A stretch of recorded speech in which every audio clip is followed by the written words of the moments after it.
Hello hi నమస్తే అందరికీ నమస్కారం, good morning. Welcome to our channel number 1 news. ఇది సామాన్యుడి చేతిలో సామాజిక అస్త్రం. నేను భాను మేకల. ఈరోజు కొన్ని ప్రధాన పత్రికల్లో వచ్చినటువంటి వార్తలపై డిస్కస్ చేద్దాం.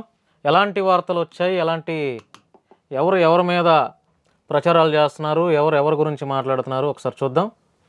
ఈరోజు ముందుగా ఏ పేపర్ చూద్దాం? సాక్షి చూద్దాం ఒకసారి. సంపద సృష్టించాం, చారిత్రక నిర్ణయాలతో సంపద సృష్టించాం. మాజీ ముఖ్యమంత్రి వైఎస్ జగన్మోహన్ రెడ్డి. చంద్రబాబు పాలనలో సంపద ఆవిరైంది. కూటమి ప్రభుత్వంపై వైఎస్ఆర్సీపీ అధినేత వైఎస్ జగన్ ఆగ్రహం. సెకీతో కారు చౌకగా యూనిట్ ₹2.49 కొనుగోలు చేయడం ద్వారా 1.10 లక్షల కోట్లు ఆదా చేశాం. ఇది సంపద సృష్టి కాదా? సెకీ అంటే solar energy corporation of India, SECI. దాంతో ఆ సెకీతో కారు చౌకగా యూనిట్ ధర ₹2.49కి కొనుగోలు చేయడం ద్వారా 1.10 లక్షల కోట్లు ఆదా చేసాం. ఇది సంపద సృష్టి కాదా అని మాజీ ముఖ్యమంత్రి వైఎస్ జగన్మోహన్ రెడ్డి అంటున్నారు. అదేవిధంగా 17 మెడికల్ కాలేజీలు, 13,000 కోట్లతో 3 పోర్టుల నిర్మాణం, భవిష్యత్తులో వీటి వల్ల వచ్చే ఉద్యోగాలు, పెరిగే జిఎస్డిపి అభివృద్ధి తదితర అంశాల ద్వారా భారీగా పెరగనున్న సంపద, విద్యా వైద్య రంగాల్లో మేము తెచ్చిన విప్లవాత్మక చర్యల వల్ల కొన్ని తరాలకు లబ్ధి చేకూరుతుంది. 87,500 కోట్ల ఆవిరి చేసిన చంద్రబాబును సంపద సృష్టికర్త అంటారా? 1.10 లక్షల కోట్లు ఆదా చేసిన నన్ను సంపద సృష్టికర్త అంటారా అని చెప్పి మాజీ ముఖ్యమంత్రి నిన్న ప్రెస్ మీట్లో మాట్లాడినటువంటి మాటలు. యూనిట్ ధర ₹6.99 కొన్న బాబు గొప్ప, లేకపోతే యూనిట్ ధర ₹2.49 నేను కొంటే తప్ప? చౌకగా ₹2.49కే 25 ఏళ్ల పాటు సెకీ సౌర విద్యుత్ ఇవ్వటం వల్ల రాష్ట్రానికి లబ్ధి జరిగితే తప్పుడు ప్రచారం చేస్తారా? అంతర్రాష్ట్ర ట్రాన్స్మిషన్ ఛార్జీలను మినహాయించామన్న సెకీ లేఖను పట్టించుకోరా? ఇక్కడ రాష్ట్రం డిస్కంలు సెకీ మధ్య ఒప్పందం జరిగితే థర్డ్ పార్టీకి తావెక్కడ? రాష్ట్ర అప్పుల విషయంలోనూ ఇలాగే విషం చిమ్మారు. బడ్జెట్లో ₹6.46 కోట్లని చంద్రబాబే బడ్జెట్ సాక్షిగా చెప్పారు. బయటకొచ్చి అప్పులు 10 లక్షల కోట్లు, 11 లక్షల కోట్లు, 14 లక్షల కోట్లు అని తప్పుడు ప్రచారం చేస్తారు. సోషల్ మీడియాలో పోస్టులపై పీడీ యాక్ట్ పెడతారా? ఇవన్నీ నిన్న మాజీ ముఖ్యమంత్రి YS Jaganmohan Reddy press meet వేదికగా కూటమి ప్రభుత్వంపై ఇలా విరుచుకుపడ్డారు. నిన్న పెట్టినటువంటి ప్రెస్ మీట్లో సెకీతో మేము కొంటే కారు చౌకగా యూనిట్ ధర ₹2.49 మేము కొంటే మీరేమో ₹6కి ఎంతో కొన్నారు, ₹6.09 కొన్నారు. మీరు గొప్ప, నేను గొప్ప అని చెప్పి మేము ఇన్ని పోర్టులు పెట్టాము, 17 మెడికల్ కాలేజీలు పెట్టాము, 13,000 కోట్లతో 3 పోర్టులు నిర్మాణం చేశాం, మీరు గొప్ప, నేను గొప్ప అని చెప్పి మాజీ ముఖ్యమంత్రి ఈ విధంగా స్పందించారనమాట. సో ఒకసారి కేంద్ర ప్రభుత్వ రంగ సంస్థ సెకీ, ఏపీ ప్రభుత్వం డిస్కంల మధ్య ఒప్పందం జరిగితే ఇక్కడ థర్డ్ పార్టీకి ఎక్కడ చోటు ఉంది? రేపు అమెరికా కంపెనీ వ్యాపారం చేయడానికి రాష్ట్రానికి వచ్చింది అనుకుందాం. ప్రభుత్వం భూములు, సౌకర్యాలు కల్పిస్తుంది, జీఎస్టీ మినహాయింపులు, ప్రోత్సాహాలు ఇస్తుంది. అలాగని అమెరికా అధ్యక్షుడు బైడెన్ రాష్ట్ర ప్రభుత్వాన్ని ప్రభావితం చేసే ప్రోత్సాహాలు ఇప్పించారని అంటారా? అలా అనొచ్చా? వాస్తవాలు తెలియకుండా దారుణంగా ఆరోపణలు చేస్తున్నారు. వీటికి ముగింపు ఉండట్లేదు. మాజీ సీఎం వైఎస్ జగన్మోహన్ రెడ్డి. వైఎస్ఆర్సీపీ ప్రభుత్వం హయాంతో పోల్చితే ఇప్పుడు వ్యవస్థలన్నీ వెనక్కిపోయిన పరిస్థితులు ఒకవైపు కనిపిస్తుంటే, మరోవైపు చంద్రబాబు సంపద సృష్టి అంటున్నారు.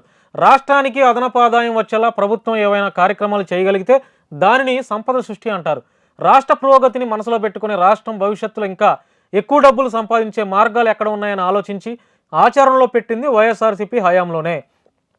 3 కొత్త పోర్టులు, 17 మెడికల్ కాలేజీ నిర్మాణానికి శ్రీకారం చుట్టాం. వీటి వల్ల జిఎస్డిపి పెరుగుతుంది, ఉద్యోగాలు వస్తాయి, అభివృద్ధి కనిపిస్తుంది. దీనినే సంపద సృష్టి అంటారు. ఈ పోర్టులు, మెడికల్ కాలేజీలు రేపు ₹1,00,000 కోట్ల విలువ చేస్తాయని చెప్పి మాజీ ముఖ్యమంత్రి వైఎస్ జగన్మోహన్ రెడ్డి ఈ విధంగా స్పందించారు. తర్వాత మహారాష్ట్ర ఎన్నికలపై ఇప్పుడు అంతా దేశం మొత్తం ఒక చర్చ జరుగుతుంది. ఏంటంటే ఒకసారి చూద్దాం. మహారాష్ట్ర అసెంబ్లీ ఎన్నికలు నిజంగా ఆందోళనకరం. పోలింగ్లో అంతటి వ్యత్యాసం, అంటే పోలింగ్లో భారీ తేడా కనపడుతుంది. నిజంగా ఆందోళనకరం. మహారాష్ట్ర అసెంబ్లీ ఎన్నికల పోలింగ్ వివాదంపై ఇండియా టుడే ఇంటర్వ్యూలో మాజీ సిఈసి కురేషి అంతా పోలింగ్ అయింది, ఎప్పటికప్పుడు ఫారం 17Cలో నమోదవుతూనే ఉంటుంది. అలాంటప్పుడు మర్నాటికల్లా అంటే మరుసటి రోజుకల్లా పోలింగ్ శాతం భారీగా ఎలా పెరిగిపోయింది? ఇది ఎలా సాధ్యమో అర్థం కావటం లేదన్న మాజీ సిఈసి దీనిపై ఈసీ ఖచ్చితంగా వివరణ ఇవ్వాల్సిందేనన్న ఖురేషి.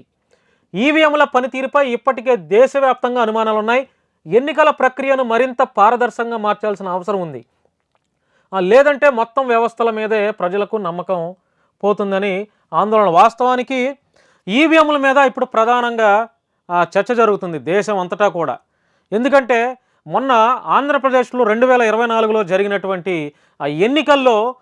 ఎన్నికలు జరిగినప్పుడు పోలింగ్ రోజుకి ఎంత శాతం ఈవీఎంలో ఓట్లు నమోదయ్యాయో లెక్కింపు వచ్చేసరికి, అంటే ఓట్ల లెక్కింపు వచ్చేసరికి భారీగా, అంటే ఈవీఎంలో ఉన్నటువంటి ఛార్జింగ్ కూడా తగ్గి ఏది ఓట్లు పోలయ్యే టైంకి, తర్వాత ఓట్లు లెక్కింపు అయ్యే టైంకి 94% ఈవీఎం మిషన్లో ఆ ఛార్జింగ్ చూపిస్తుంది. అదొక అనుమానంగా భారీగా లేవనెత్తారు. అదేవిధంగా ఈవీఎంలు మ్యానిపులేట్ చేసి భారీగా ఓట్లు అవకతవకలు జరిగాయి.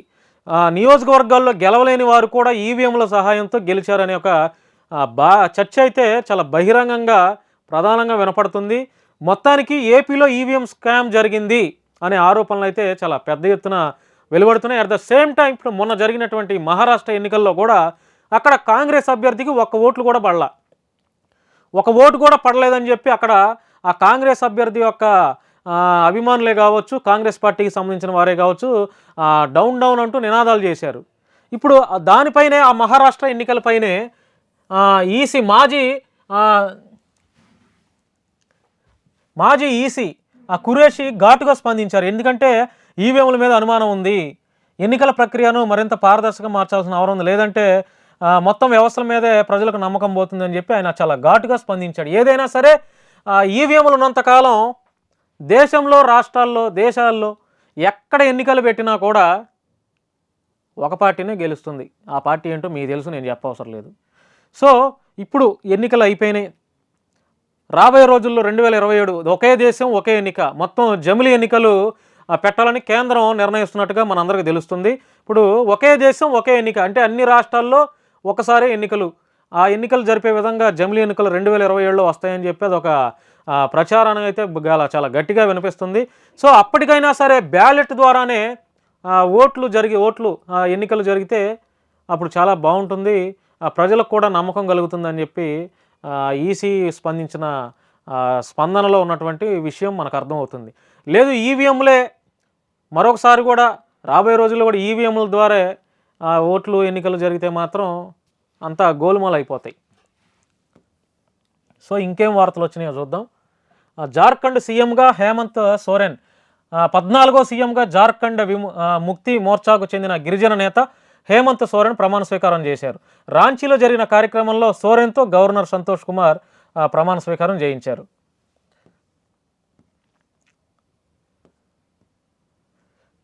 సో ఇప్పుడు ఇందాక మనం చూసినట్టుగా మాజీ ముఖ్యమంత్రి వైఎస్ జగన్మోహన్ రెడ్డి సంపద సృష్టించామని చెప్పి ఆయన నిన్న ప్రెస్ మీట్ వేదికగా ఘాటుగా కూటమి ప్రభుత్వంపై విమర్శలు చేశారు. చంద్రబాబు పాలనలో సంపద మొత్తం ఆవిరైందని వైఎస్ జగన్మోహన్ రెడ్డి అంటున్నారు. అత్యంత చౌకగా ఇందాక ఆల్రెడీ డిస్కస్ చేసాం.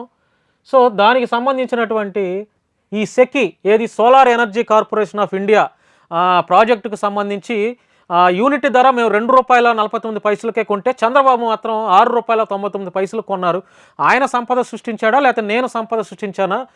మా హయాంలో 17 మెడికల్ కాలేజీలు, 3 పోర్టులు నిర్మాణం చేసాం, మీరు సంపద సృష్టించారా మేము సంపద సృష్టించామా అని చెప్పి మాజీ ముఖ్యమంత్రి వైఎస్ జగన్మోహన్ రెడ్డి ఈ విధంగా చాలా ఘాటుగా స్పందించారు. మొత్తం ఇదంతా పవర్ ప్రాజెక్ట్ అంటే solar energy corporation of India సెకీకి సంబంధించినటువంటి ఈ మొత్తం వారి కథనంలో మొత్తం వివరణిస్తూ ఈ కథనాన్ని ప్రచురించారన్నమాట వారికి సంబంధించినటువంటి సాక్షి పత్రికలో. ప్రతి రంగంలోనూ విప్లవం, అసాధ్యం అనుకున్నవి గత 5 ఏళ్లలో సాధ్యం చేసి చూపించాం మా వైఎస్ఆర్సీపీ అధ్యక్షుడు వైఎస్ జగన్. సచివాలయ వాలంటీర్ వ్యవస్థతో ప్రజల ఇంటి వద్దకు పాలన, లంచాలు వివక్ష లేకుండా దాదాపు 540 రకాల సేవలు. ఇవి మొత్తం మాజీ ముఖ్యమంత్రి వైఎస్ జగన్మోహన్ రెడ్డి స్పందించినటువంటి విమర్శలు 48 గంటల్లోగా క్షమాపణ చెప్పాలి. ఈనాడు, ఆంధ్రజ్యోతి పత్రికలకు వైఎస్ జగన్ అల్టిమేటం జారీ చేశారు. లేదంటే 100 కోట్ల రూపాయలకు పరువు నష్టం దావా వేస్తా. అమెరికాలో వచ్చిన ఆరోపణలో ఎక్కడా నా పేరు లేదు. సెకీ విద్యుత్ ఒప్పందాలపై వాస్తవాలను దాచిపెట్టి నిత్యం అసత్యాలు ప్రచారం చేస్తున్న ఈనాడు, ఆంధ్రజ్యోతి పత్రికల యాజమాన్యాలపై వైఎస్ఆర్సీపీ అధ్యక్షుడు, మాజీ సీఎం వైఎస్ జగన్మోహన్ రెడ్డి ఆగ్రహం వ్యక్తం చేశారు. చంద్రబాబుతో కలిసి కుట్రపూరితంగా తన పరువుకు భంగం కలిగించేలా దుష్ప్రచారం చేస్తున్నారని మండిపడ్డారు. ఈనాడు, ఆంధ్రజ్యోతి క్షమాపణలు చెప్పాలని, లేదంటే న్యాయపరంగా చర్యలు తీసుకుంటామని అల్టిమేటం జారీ చేశారు. ఒక్కో పత్రికపై సుమారు 100 కోట్లకు పరువు నష్టం దావా వేస్తానని చెప్పి వైఎస్ఆర్సీపీ అధ్యక్షుడు జగన్మోహన్ రెడ్డి 48 గంటల్లోగా మాకు క్షమాపణ చెప్పకపోతే ఈనాడు, ఆంధ్రజ్యోతి పత్రికలపై 100 కోట్లకు డెఫమేషన్ సూట్ పరువు నష్టం దావా వేస్తానని చెప్పి ఆయన అంటున్నారంటే ఈ సెకీ సంబంధించినటువంటి ఇది ఇప్పుడు ఏదైతే ఉందో దీనికి అదాని ఈ సెకీ ఒప్పందాలపై సుమారు 1750 కోట్ల రూపాయలు ముడుపులు ఇచ్చారని ఒక ప్రచారం జరుగుతుంది. అమెరికాలో అదానీ సంస్థల అధినేత గౌతమ్ అదానీపై ఇప్పటికే కేసులు నమోదయ్యాయి. ఆయనతో ఈయనకి లావాదేవీలు జరిగాయి ఈ ఒప్పందంతో అని ఒక ప్రచారం అయితే జరుగుతుంది. దానిపై ఘాటుగా మాజీ ముఖ్యమంత్రి స్పందించారు. అన్నీ అసత్య ప్రచారాలు చేస్తున్నారు మా మీద ఈనాడు, ఆంధ్రజ్యోతి పత్రికలు. మీరు కనుక ఈ ప్రచారాలు మానుకోకపోతే, వాస్తవాలను తెలియజేయకపోతే మీరు చేసినవన్నీ అసత్య ప్రచారాలు కాబట్టి ఒక్కొక్కరికి ఒక్కొక్క పత్రిక అంటే ఈనాడు పత్రిక, ఆంధ్రజ్యోతి పత్రిక కోర్టులో న్యాయస్థానం ద్వారా 100 కోట్ల రూపాయల డెఫమేషన్ సూట్ పరువు నష్టం దావా వేస్తానని చెప్పి వైఎస్ఆర్సీపీ అధ్యక్షుడు జగన్మోహన్ రెడ్డి ఈ విధంగా స్పందించారు. ఇకపోతే ఇంకొక కొన్ని పత్రికల్లో ఏమేమి వచ్చినాయో కూడా ఒకసారి చూద్దాం. ఆంధ్రజ్యోతి పత్రిక చూద్దాం. 16 ఏళ్లలోపు పిల్లలకు సోషల్ మీడియా నిషేధం. Very good. అసలు ఇది మామూలు విషయం కాదు. ఎందుకంటే ప్రతి ఒక్కడు ఈరోజు ఫోన్లు వాడటం, ఇష్టం వచ్చినట్టు కామెంట్స్ పెట్టడం, ఇష్టం వచ్చినటువంటి అసభ్యకరమైనటువంటి డ్యాన్సులు చేయటం. 16 ఏళ్లలోపు పిల్లలకు సోషల్ మీడియా నిషేధం. కీలక బిల్లును ఆమోదించిన ఆస్ట్రేలియా పార్లమెంటు. జాబితాలో యూట్యూబ్కు మాత్రం మినహాయింపు. వయసు ధృవీకరణ బాధ్యత సంబంధిత వేదికలదే. ఉల్లంఘిస్తే భారీ జరిమానాలు. వచ్చే ఏడాది నుంచి అమలు. పిల్లలు శారీరక, మానసిక ఆరోగ్య రీత్యా నిర్ణయం. తల్లిదండ్రులకు మద్దతు ఇవ్వాలి.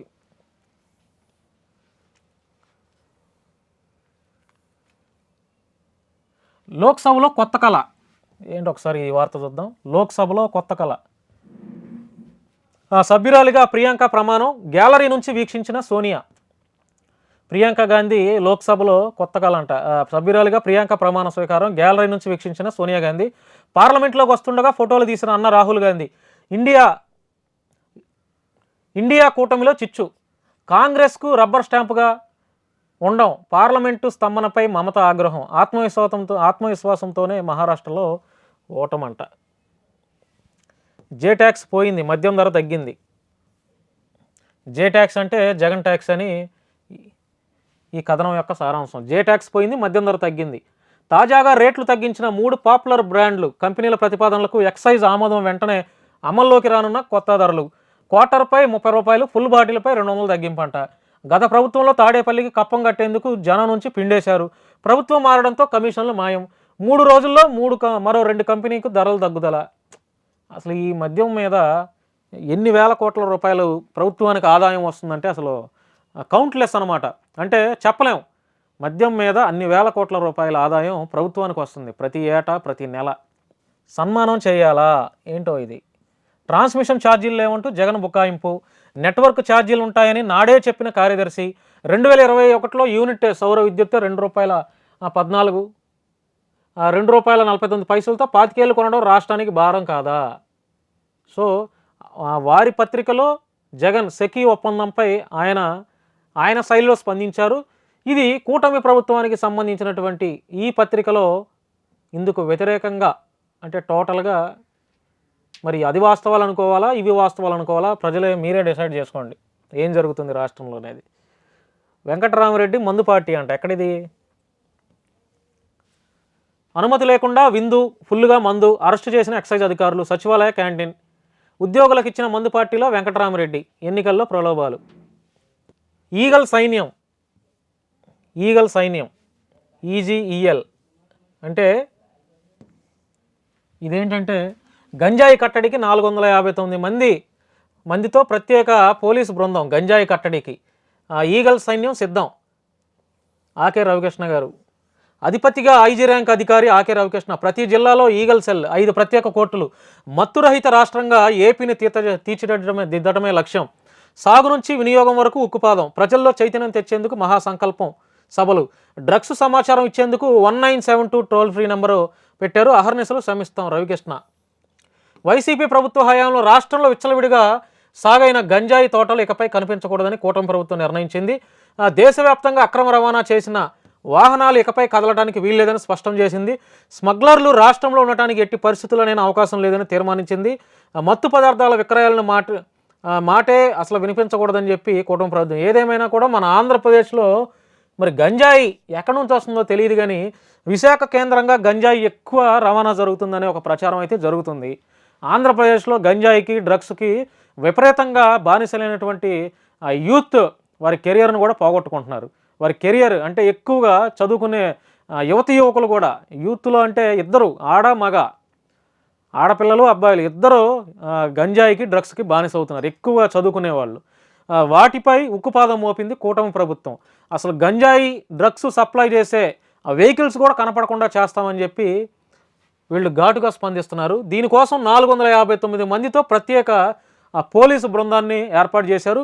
ఎక్కడైనా సరే గంజాయి ఈ డ్రగ్స్ ఎక్కడైనా మీకు ఎవరైనా సప్లై చేస్తున్నట్టు, ఎవరైనా రవాణా చేస్తున్నట్టు 1972కి టోల్ ఫ్రీ నెంబర్ కూడా ఇచ్చారు. ఆ నెంబర్కి కనుక కాల్ చేస్తే పోలీసు వారు, ఈ బృందం వారు స్పందిస్తారు, ఇమీడియట్గా స్పందిస్తారని ఈ వార్త యొక్క కథనం. ఇకపోతే అసభ్య పోస్టుల కిరాయి మూకలపై చర్యలు తప్పవు. అసభ్యకర భాషతో తప్పుడు సమాచారాన్ని వ్యాప్తి చేస్తున్నారు. వారు సోషల్ మీడియా ఉద్యమకారులు కాదు. వ్యవస్థీకృత విష ప్రచారంతో పౌరులకు నష్టం.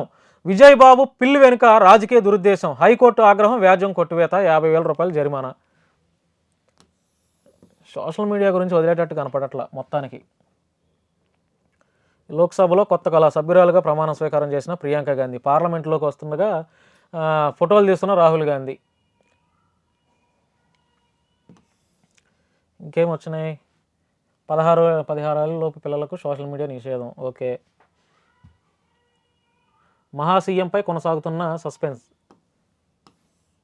ముఖ్యమంత్రి ఎవరో తేల్చకుండానే ముగిసిన సమావేశం. అమిత్ షాతో నడ్డా, ఫడణవీస్, సింధే, అజిత్ పవార్ భేటీ. షా ఢిల్లీ నివాసంలో 2 గంటల పాటు చర్చలు. ఢిల్లీలో అమిత్ షాతో భేటీ అయిన నడ్డా, అజిత్, సింధే, దేవేంద్ర అంటే మహారాష్ట్ర ఎన్నికపై ఇంకా సీఎం అభ్యర్థి ఎవరనేది ఇంకా డిక్లరేషన్ ఇవ్వట్లా.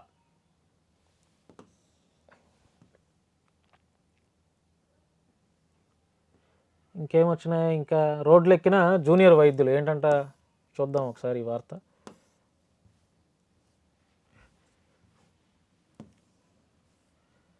రోడ్లెక్కిన జూనియర్ వైద్యులు.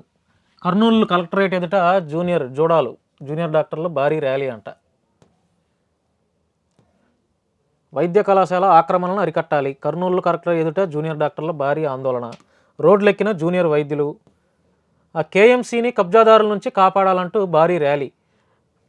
కాలేజీని కబ్జాదారుల నుంచి కాపాడాలంటూ కేఎంసీ జూనియర్ డాక్టర్లు గురువారం ఉదయం రోడ్డెక్కారు. ముందుగా కర్నూలు మెడికల్ కాలేజీ ప్రవేశం ద్వారం ఎదుట జూనియర్ డాక్టర్లు, ఏపీజీడీఏ వైద్యులు ఆందోళన చేశారు. అనంతరం మెడికల్ కాలేజీ నుంచి కలెక్టరేట్ వరకు దాదాపు 600 మంది జూనియర్ డాక్టర్లు భారీ ర్యాలీ చేపట్టారు. ఈ ర్యాలీకి ఏపీజీడీఏ వైద్యులు సంఘీభావం తెలిపారు. అంటే ఈ కాలేజీని కబ్జాదారుల నుంచి కాపాడాలని చెప్పి జూనియర్ డాక్టర్లు కర్నూలులో ఒక భారీ ర్యాలీ, దాదాపు 600 మందితో భారీ ర్యాలీ నిర్వహించారు. ఇది మంచిదే. కబ్జాదారుల నుంచి ఈ కాలేజీని కాపాడుకోవడం కోసం వారు రోడ్లు ఎక్కడం మంచిదే.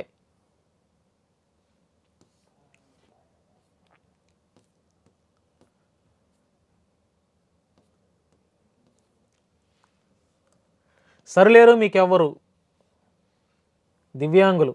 దివ్యాంగులు అయితేనేమి దేనిలోనూ తగ్గేది లేదని నిరూపించారు. వైకల్యాన్ని అధిగమించి ఉరుకులు పరుగులు పెట్టారు. కంటి చూపు లేకపోయినా విజయ లక్ష్యాన్ని నిర్దేశించుకొని తేలిగ్గా చేరుకున్నారు. ఆ షార్ట్ పట్లో బాల్ను గురిచేసి విసిరి విజేతలుగా నిలిచారు. అంతర్జాతీయ విభిన్న ప్రతిభావంతుల దినోత్సవాన్ని పురస్కరించుకొని జిల్లా విభిన్న ప్రతిభావంతుల వయోవృద్ధుల సంక్షేమ శాఖ ఆధ్వర్యంలో గురువారం ఇందిరాగాంధీ స్టేడియంలో దివ్యాంగులకు క్రీడా పోటీలు నిర్వహించారు. దివ్యాంగులు ఉత్సాహంగా పాల్గొని తమ ప్రతిభలను చూపించారు. అంటే ఈ కథనం మీద నేను ఒక 2 మాటలు చెప్తాను. యాక్చువల్గా అవయవాలు అన్నీ పనిచేసి అంటే కాళ్ళు చేతులు అన్నీ ఉండి కూడా వాళ్ళల్లో ఏ టాలెంట్ లేక చాలామంది ఎట్లా ఉంటారంటే అసలు ఎందుకు పనికిరాని వారిలాగా ఉంటారు నేడు సమాజంలో ఉన్నటువంటి youth boys and youth girls. వీళ్ళు కాళ్ళు చేతులు అంటే చూశారు కదా, వీళ్ళు ఎవరికే కాళ్ళు పనిచేయవు, అందరూ దివ్యాంగులే. వీళ్ళు ఏదో సాధించాలని చెప్పి ఉన్న చోటునే ఉండకుండా ఇలా ట్రైసైకిల్స్లో ఈ పోటీల్లో పాల్గొన్నారు వాళ్ళంతా. నిజంగానే మంచి ఆర్టికల్. సరిలేరు మీకు ఎవరు అసలు వీళ్ళకి సరిలేరు. ఎందుకంటే మా నెంబర్ 1 న్యూస్ ఛానల్ కూడా ఆ కొద్ది రోజుల నుంచి ఇలాంటి దివ్యాంగులను తీసుకొచ్చి వారితో ఇంటర్వ్యూలు చేస్తూ వారి యొక్క ఆ టాలెంట్లను కూడా ఎంకరేజ్ చేస్తున్నాం మేము ప్రజలందరికీ తెలిసేలా. ఇలాంటి వారిలో డాన్సర్స్ ఉన్నారు, సింగర్స్ ఉన్నారు, మిమిక్రీ ఆర్టిస్టులు ఉన్నారు, మంచి మంచి కళాకారులు ఉన్నారు. మాకు కాళ్ళు చేతులు లేవు, మేము ఎందుకు పనికిరామని ఒక చోట ఉండకుండా వారిలో ఆత్మస్థైర్యాన్ని వారే నింపుకొని వారిలో ఉన్నటువంటి టాలెంట్ని బయటకు చూపించుకునే ప్రయత్నాలు చేస్తున్నారు చాలామంది ఇలాంటి దివ్యాంగులు. ఇలాంటి వారు ఎక్కడ కనపడినా కూడా మనందరం సమాజంలో ప్రజలుగా ఉన్నటువంటి మనందరం ఎంకరేజ్ చేయాల్సిన బాధ్యత మనందరి మీద ఉంది. దివ్యాంగులైతేనేం దేనిలో తగ్గేది లేదు. వైకల్యాన్ని అధిగమించి ఉరుగులు పరుగులు పెట్టారు. ఓకే, సో ఫ్రెండ్స్, ఈరోజు వచ్చినటువంటి కథనాలపై మా నెంబర్ 1 న్యూస్ ఛానల్ నుంచి కొన్ని వార్తలను చూపించి మీకు ఎక్స్ప్లెయిన్ చేసే ప్రయత్నం చేశాను. మీ యొక్క అభిప్రాయాలను తెలియజేయాలనుకుంటే కామెంట్ రూపంలో తెలియజేస్తారని మనస్ఫూర్తిగా కోరుకుంటూ చూస్తూనే ఉండండి నెంబర్ 1 న్యూస్. ఇది సామాన్యుడి చేతిలో సామాజిక అస్త్రం. నేను భాను మేకల.